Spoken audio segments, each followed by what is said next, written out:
ยังเลยห้ามบ่เย็นได้คำว่าได้เย็นเนาะเห็นบ่นี่เห็นบ่พ่อพี่บ่ญาติเนาะเห็นบ่อันนี้โหดพวกนี้ฮะ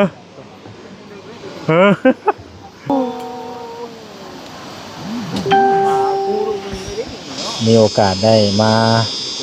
ถ่ายบรรยากาศเนาะตาดฟานในพี่น้องเบิ้งอยู่เมืองปักซองพี่น้องเอ้ยแดนนาว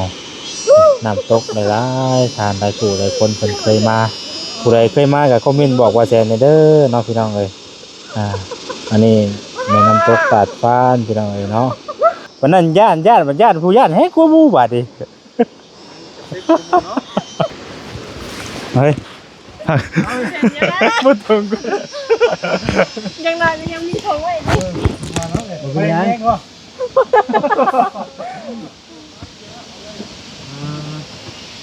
เดินนั่งสบายเชือกมันครับคือมาเที่ยวเนาะไปจะไปเราต่อเด้อเรากันเด้อ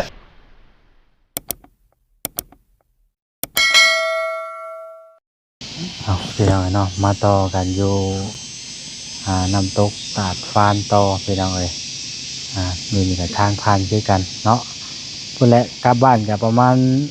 การว่าฮอดกับช่วงตอนประมาณเที่ยงคืนเนาะตอนนี้ก็พาพี่พาน้องแวะเบิ่งบรรยากาศดูแคมทางซะก่อนพี่น้องเอ้ยเนาะดูน้ำตกน้ำยางก่อนแล้วก็จังสิพากันเมื่อพี่น้องเอ้ยตอนแรงๆจังสิพากันเดินไปทางต่อออกจากนี้ก็สิพากันเดินทางบัดนี้เนาะไปเดี๋ยวสิพาพี่พาน้องไปย่างเลาะเบิ่งน้ำตกบรรยากาศช่วงหน้าฝนพี่น้องสิเป็นยังไงเนาะไปเบิ่งไปส่งน้ำกันพี่น้องเอ้ยมันจะจัดห้องเย็นๆเนาะ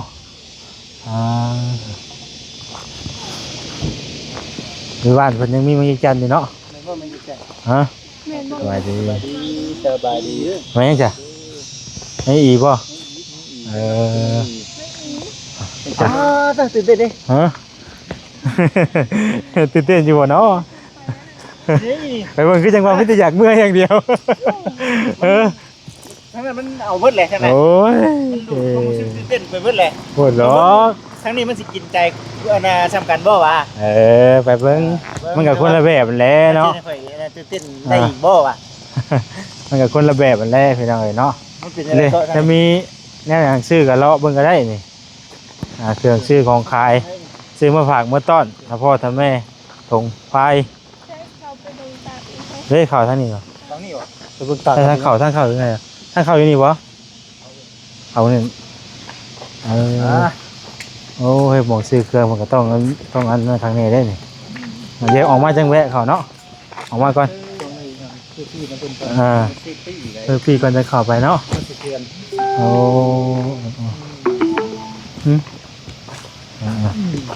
ทางเข่าเดี๋ยวพี่ทางเลยเนาะมีเลยกี่ว่าสลิงกี่ว่าสลิงมันจังง่วงนอนเครื่องขี่สลิงเมื่อกี้เนี่ยอ๋อกี่ว่า4 คน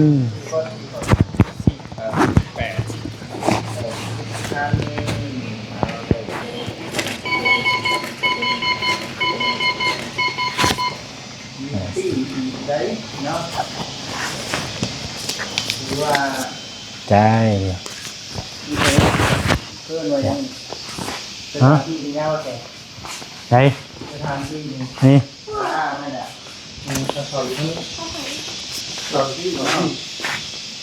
นี่เนาะสี่คนไปเทละคนเลยแต่คนมาอาจารย์ดีจะไปบ่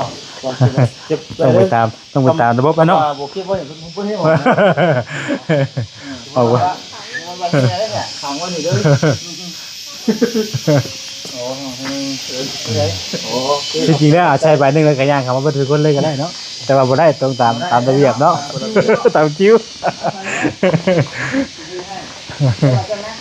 อ๋อ ว่าเป็นว่า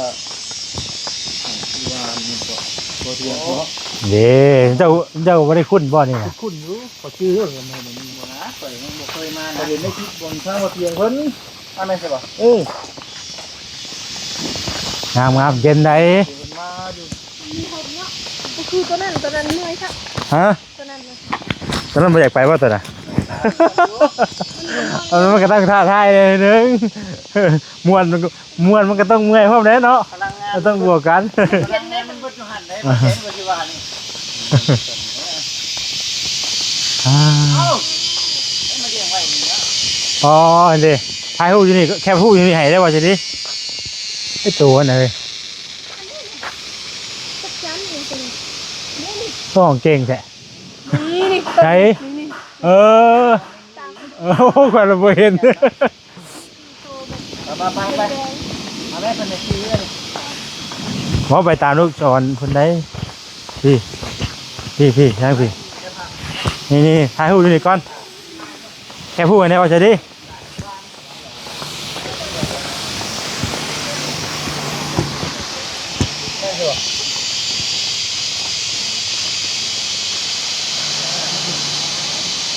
รีสอร์ทสารพันรีสอร์ทไปยังก่อนไปหูอ๋อ เก่งครับเนาะงมได้บ่นี่เป็นเมื่อยอะไรไปแล้วเนาะเพิ่นเมื่อยอะไรเพิ่นถ่ายรูปหลายเลยอิ่มไปแล้วอะไรกะอิ่มไปแล้วอะไรกะ จะมาถ่ายน้ำคอยไปแม่มาแทนไป ได้สิแบกมือเฮ้ยได้สิแบกมือเลยบ่ปุ๊บเจ้ ถ่ายแล้วขอนู้น ไหลบ่ได้ว่าเข้ามาตัวมันก็ลงแล้วเนาะตัวฮะอันนี้เขาเอิ้นต้นอย่างว่าดอกละต้นคอนแคนบ่คอนแคนใหญ่ไรฮะอย่างไรถามบ่เย็นได้เข้ามาในเย็นเนาะเย็นฮักเลยกี่ว่าเสดิง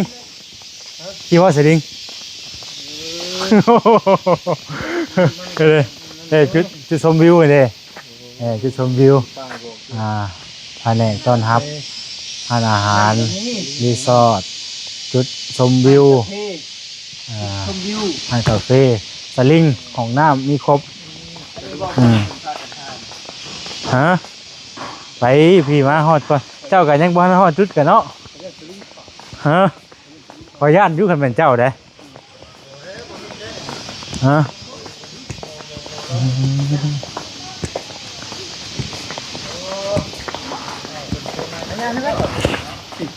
ใบใหญ่เลยเนาะ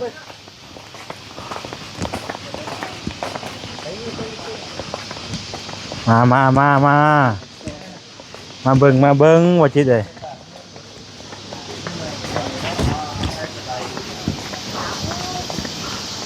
มาเบิ่งว่าจิตเด้เห็นบ่นี่บ่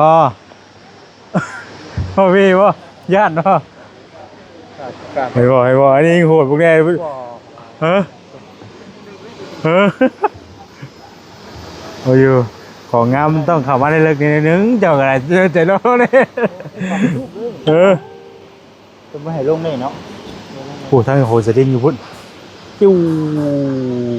บุกล้าเนาะบุกล้าโหด ในช่วงไหน นี่ยังว่าย่านนี่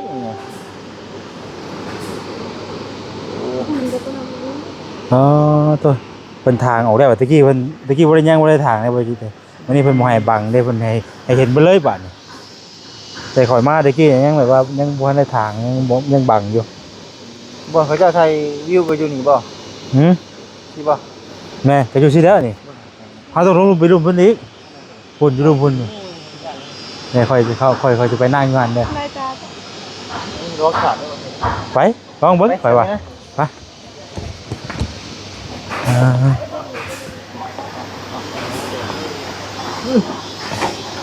มันจะดี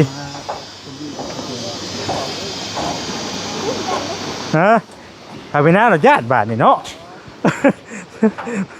ทั้งนี้เดี๋ยวม่วนเฉยอุ้ยโทษตัวชาวไม่น่า ฮะโอ้ยกระทำมาล้าใช่ไหมนี่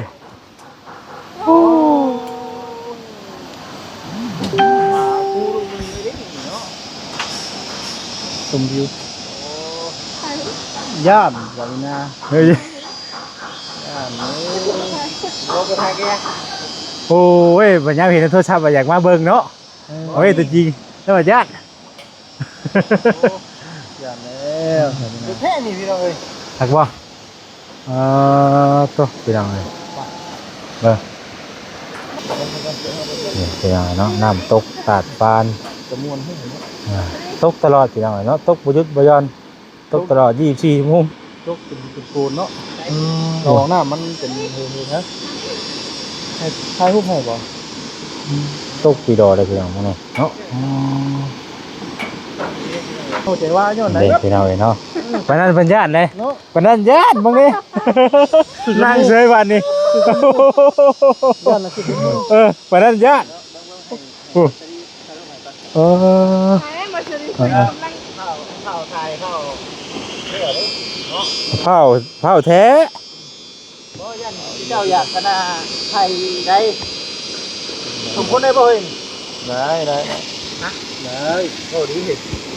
โอ้โหมันบกขาดง่ายดอก มื้อนี้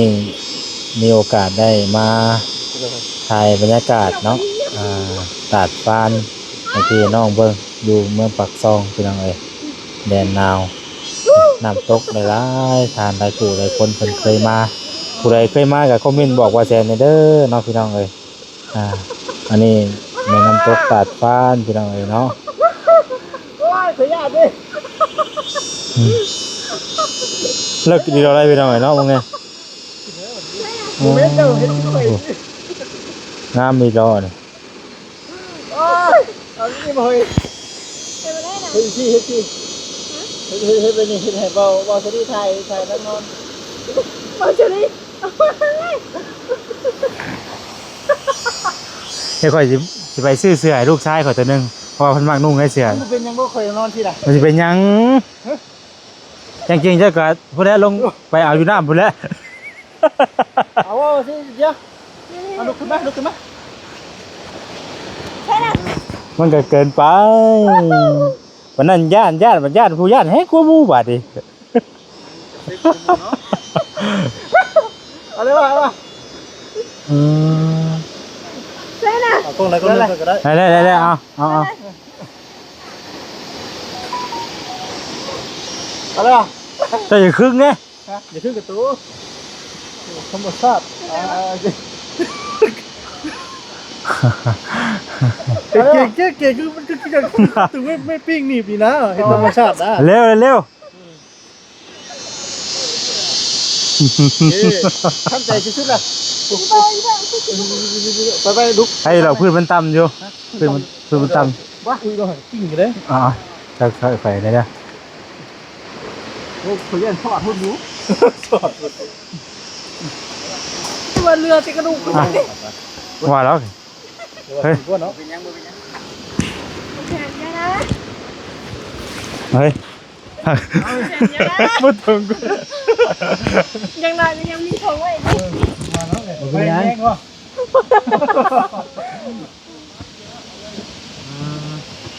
อุ้ยนั่งสบายเชือกมันทำประกันไว้เลยนะนี่ว่าจะต้องเจอเจ้าของว่า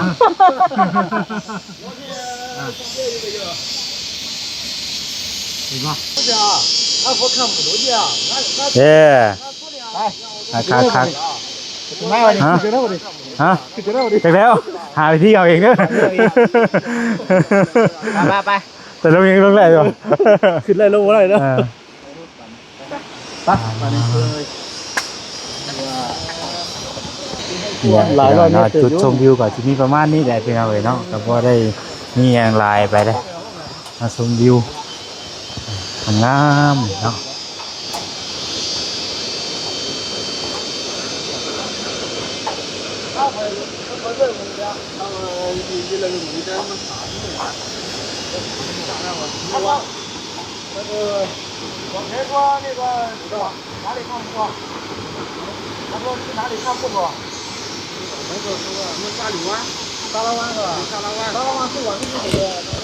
ชี้ว่าจะดิ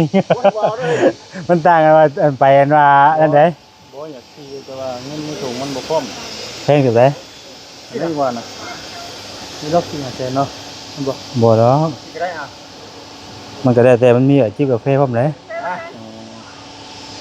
1 2 3เจ้ ก็ได้ ไปไป เอามาเสร็จดิ วันนี้มีอย่างไรพี่น้องก็มาถ่ายรูปถ่ายห้อยสิเด็ดเนาะเฮาถ้าสิมาชมวิวมาเที่ยวเนาะอ่ะ ไปจะไปเราต่อเด้อเราก่อนเด้อไปไปนะ โอเค มันเป็นปล่อยจะดิ้น มาสิดีไปดิติ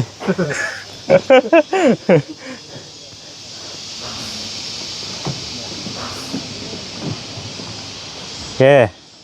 บาดเดียวเลย โอเคแล้วอ๋อไปเคยไปจิมันชูเลยบ่กล้าได้เห็นเนาะเบิ่งก่อนมึงนี่บ่ได้ธรรมดาเลยแต่นี่น่ะชุดข่อยมาตอนนั้นน่ะมีผู้เพิ่นมีเพิ่นนั่นอยู่ได เพราะคนลงนี่นี่ เอ น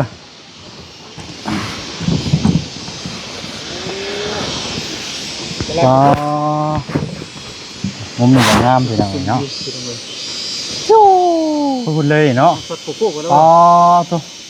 นี่ว่าที่ว่ามองกันไงเจ๊กโกนมานั่นเนาะกล้าเห็นเนาะคือกล้าไปนะโอ้ยแนว ไกลเลยเนาะ ยอดแนว แต่ว่าเสร็จไงอยู่นี่มีสองแบบเลยบ่ฮะ สองเส้นนี้ เออ นี่เบอร์บัตรนะหันนั่งอ่ะ บ่ยัน2อันแหละเบอร์2อันแหละมันก็สิใช้เบอร์2อันแหละบ่มีผู้นั่นเนาะ ว่าไปดูไปวน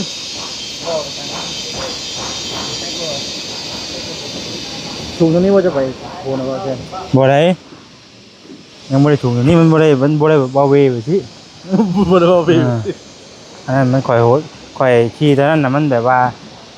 มันยังว่ามีน้ำ มีน้ำเราก็เป็นระยะอยู่เป็นระยะอยู่ไหน แต่ไม่ได้ยากตรงนี้ถึงนี่แต่ไม่ได้ตรงนั้นถึง ยังไม่สบายทุกนะอ๋อ โอ้ฮัลโหล เอามาเบอร์นี่เขาจะเห็นมุมแบบว่า มันมีสายสลิงบัน บ่ ก็ตกมาดีดอกเนาะมันเป็นสรุปลงไปเนาะ โอ้ยมารอบหน้าไปชวนขี่ข่อยกับชิโบขี่คือเก่าข่อยเบิ่งครั้งแล้ว อยากลองมึงอยู่ข่อยละ โอ้ยตัวสุดท้ายเนาะ แล้วก็ยึด บ่ได้บ่รอกบ่นี่มื้อเฮ็ด ให้เจ้า100,000ว่า100,000 บาทซะ โอ้ยเซนว่าก็ยังคิดนักได้ข่อยไม่ได้เซนว่า 100 บาทคนชี้รู้ไหมคนชี้รู้ มันจะเป็นหน้าผาอ้อมเนาะบงมุนเนาะ ธรรมดาว่าจ้างเป็นขี่รถมันเสียเงินในเพิ่นมันจะจ้างดิ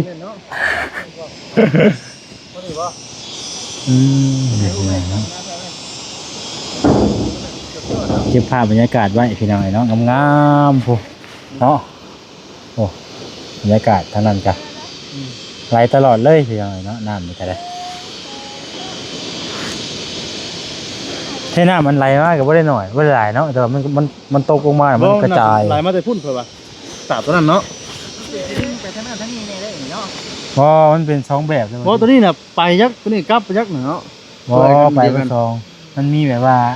แบบอันนั้นได้โต๊ะกับกาแฟอีกได้แบบนั่งกินกาแฟอะไรว่าจะมีอะไร ที่พุ่นบ่ ดูนี่แล้ว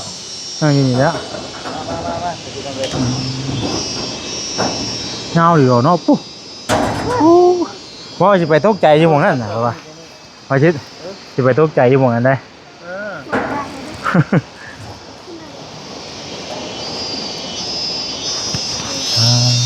นะขึ้นมาเอาสิขึ้นไว้ให้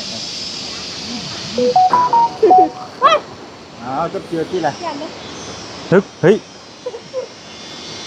ถ่ายตัวแล้ว อันนี้เห็นบรรยากาศมุมนอก มันขึ้นเงินเสียงหนึ่งย้อนแล้ว ย้อนได้ ดำมั้ง นี่นะให้เบิ่งอันนี้เสื้อกับว่าเฮ้ย เงินเสียงอะไรครับไม่รับก็ได้เป็นใส่สลิงมาเสียเลย ฮะ ใส่สลิง มันคืออ่อนได้จ้ะ โบเป็นเชือกนี่ ฮะ สลิง เขายันเสื้อเอ้ยมันบ่คือสลิง โบสลิง เขาจับเบิ่งเขาก็ฮู้เลยนี่อ่ะ อ๋อมันยังติดสลิงมันเดี๋ยวนิ่ง บ่มันต้องเป็นเสื้อเขาว่าเพิ่นบ่ได้เอ๊ะเฮ้ยโอ้สลิง บ่ได้เถียงก็กับ ทำบ่เจอกับบ่ยอมรับดิ โอ้ยเอาไปกินเถียงก็อีกเอาฟังมาพี่ว่าเถียง เป็นไม้บ่นี่ เป็นไม้บ่ เป็นไม้บ่นี่ เงินบ่ดูว่าเป็น เออเป็นไม้แล้วฝนตกห้ามไปซื้อไปได้บ่นี่เออคักๆลองรถนี่เนาะเออคัก ที่สามีนะโอ้โห จะเด็กทั้งนั้นแต่บางเรื่องเพิ่นเห็นมันถือสีไม้ไปอยู่กินนี่ จุ่มวิวมาพี่น้อง เออเห็น แล้วแห้งแล้ว ไว้ขนาดเนาะ งามแท้ เลยนี่ก็น้องมึงนี่ที่เพิ่นกำลังเฮ็ดอยู่น่ะ วิวทางนั้นนะเนาะวิวทิวทัศน์ทางนั้นงามๆเลย อุ้ยเต็มอยู่เลยย่านได้เลย ย่านหนักไปอยู่บ่เช้า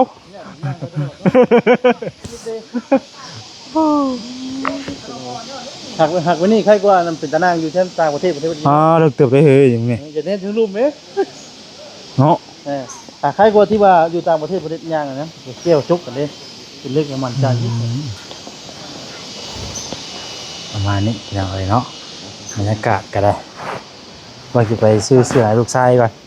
เนาะพี่น้องเนาะตัดทางมาอีกวันนี้จะเป็นทางยางออกได้บัดนี่เอาออกทางเก่าป่ะอ๋อเบอร์นี่บัดนี่เกี่ยวขวาบัดนี่เนาะ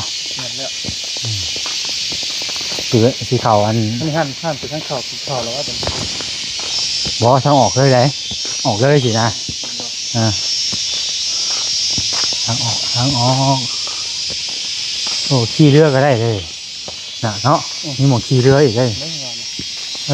ขี่เรืออยู่แถวตรงนี้นะจุด นี่เสือจะเป็นที่เป็น อยู่นี้เนาะได้กับคนสีผ้าขี่เนาะ มาไป มีไก่มีอย่างมีผ้าไปตัวจะเป็นมันมีอยู่ทุกแบบมีอยู่3แบบเลยแต่มันมีจุดมันอยู่ในเนาะอะไรกันเนาะ ลงน้ำตกเป็นภูเป็น ลงก็ได้แบบนี้คือแล้วเราอยากขี่แบบนั้นก็ได้เนาะนี่ทำมาเบิ้ง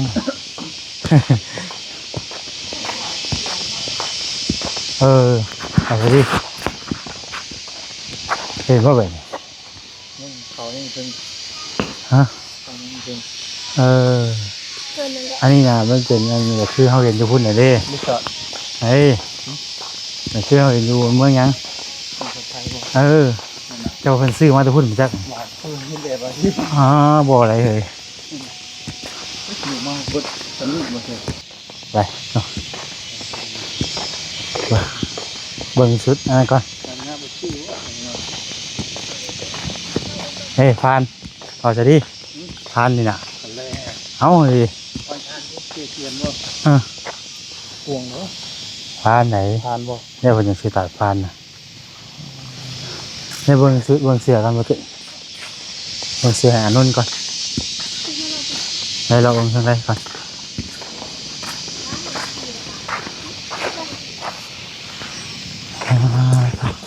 ยังเลย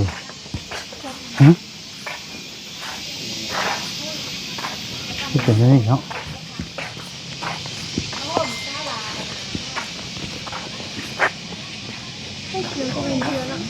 เสือทุกคนคุณบ่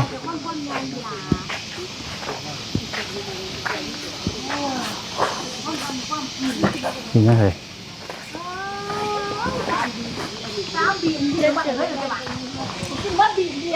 เสือกาน้ำตกนะก็บ่เห็นเนาะอ๋อมีเลย กระเป๋าสารนะบ่กระเป๋าสาร เสืออันหูบนั่นนี่บ่หูน้ำตกนะ มีแต่เสือเยอะดีนะอี ใช่บ่เนี่ยเอามันเป็นเสือยืดบ่ แม่น เสือแบบแพร่นั่นน่ะนะ เป็นแค่แบบเสือที่ละ นี่แหละเล็กน้อยเลยมีบ่เล็กน้อย ได้หน่อยมีแต่ซัมเบอร์เอสอ่ะฮะ ใส่ซ้ำใด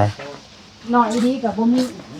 ประมาณ7เกือบ7 ปีนี่นะเล็กน้อย7 ปี โอ้บ่มีอ่ะฮะ เออ มีแต่ซัมนี่ เป็นปีเดือน ถ้าเราสูงก็ใส่ได้อยู่ดอก 10ปลายเล่นเนาะ ประมาณ11 12ปี มันน้อยบัดนี่เนาะ ชื่อไงเพื่อไว้ โอ้ยมันยังไงกว่าอยู่นี่ มันอยู่12 13ปี อันมันต้องเบอร์ลองมาอีกนิดนึงเนาะ มันต้องใส่เด็กน้อยตัวนี้มันใส่แบบซัมผู้บ่าว10 กว่าปีแล้ว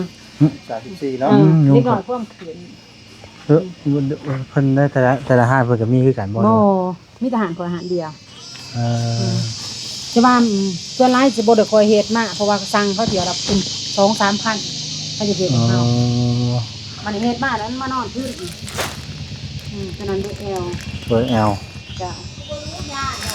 เบอร์ ชุด L ลงลายบ่ได้นี่ ตัวนี้มีแต่เสือแล้วค่ะเสือนึงตัวนึง100,000 เสียงตามเสื้อ แม่นแหละเป็นโลโก้ของตาดฟ้านเลยมีทั้งหน้าทั้งหลัง นี่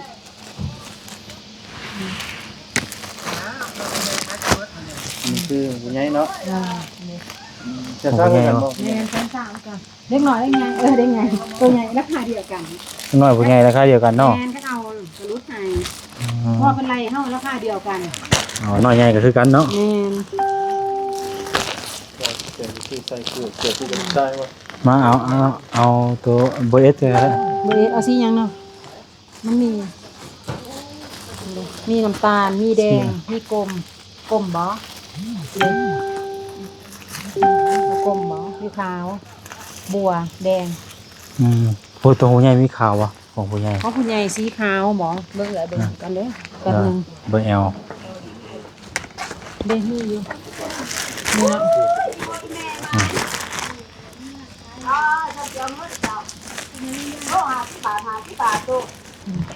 สีอะไรได้ อืม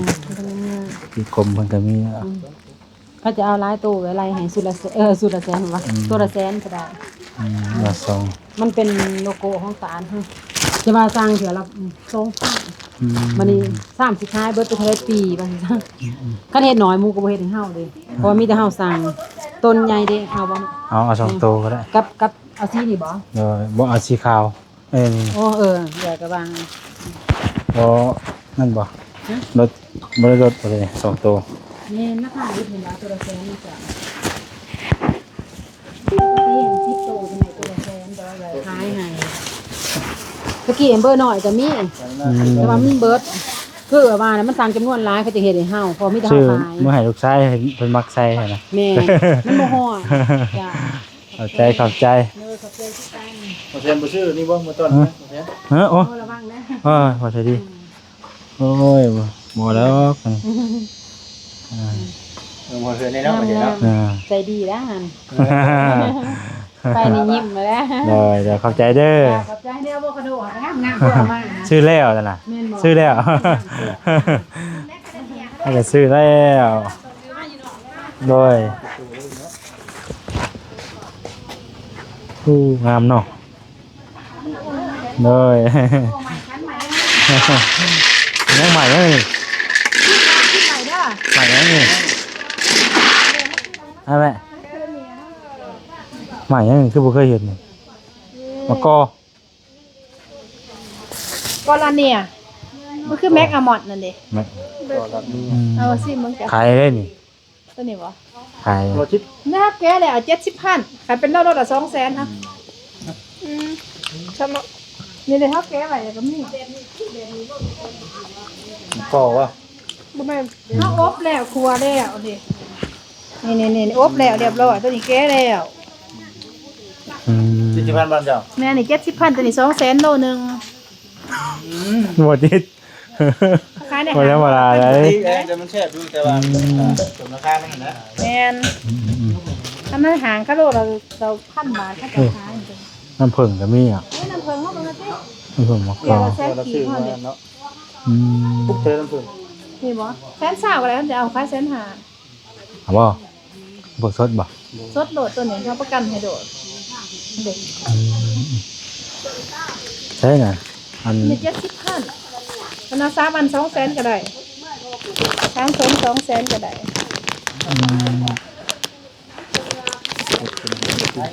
เราซื้อซอยเพิ่นพี่น้องเลยเนาะตัวไหน โอ้ ซิม กระโดดคือเบาหัน0 3 4ยังไง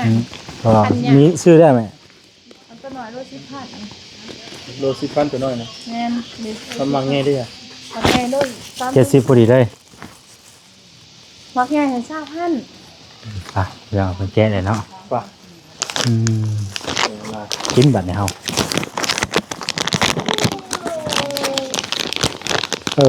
บ่ได้นั่นที่หมานี่เนาะว่าจะดี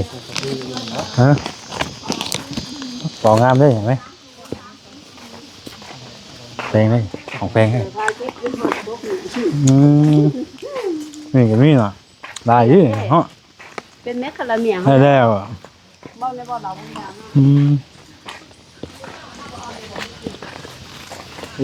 ม หมานี่หลายเนาะ เรียน เราเดี๋ยวยังไปหาเบิ่งทางกันอ่ะให้เฮาจะออกได้บ่บัดนี้ บัตรเต๊ะนี่แหละเรานี่นะว่า โอ้ยลืมบัตรบาทไปถึงเรื่องอะไรได้บาท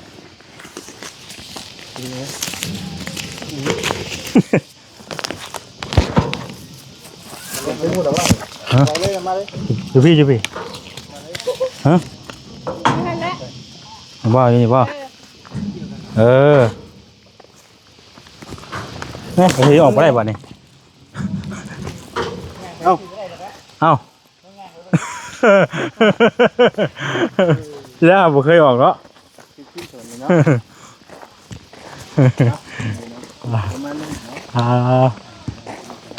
ไปเดินทางต่อ5วันนี้พี่น้องเอ้ยครับคืนสู่สวรรค์เขตบัดนี้เนาะครับคืนสู่สวรรค์เขตบัดนี้ ที่เนาะบ่ใช่ ฮะ ที่ได้บ่ได้มีเงินเนาะที่เป็นนี่คือไล่คือกันเนาะ ให้กันชื่อดินนี่ก็บริถือได้นี่ บ่คือกันเนาะ โอ้ แต่ว่ารู้ว่า ไปพี่น้องเนาะทางใดก็จะขอตัวลำลาไปก่อนพ่อกันอยู่สวรรค์เขตได้บัดนี้เนาะโอ้ยสำนี้นะบ่คำเพราะว่าค่อยเมื่อนั้น8 โมงอ่ะ8 โมงก็ยังฮอดเที่ยงคืนเป็นมุ้ง อันนี้บ่เป็นอันนี้มันจะบ่นั่นดอก เป็นมุ้งแดงนี่ ฮะ ฮอดเที่ยงคืน ฮะ แต่ได้อยู่เนาะ อ้าวค่อยเมื่ออยู่เนาะไปจ้ะพี่น้องเนาะขอตัวไว้ก่อนสบายดี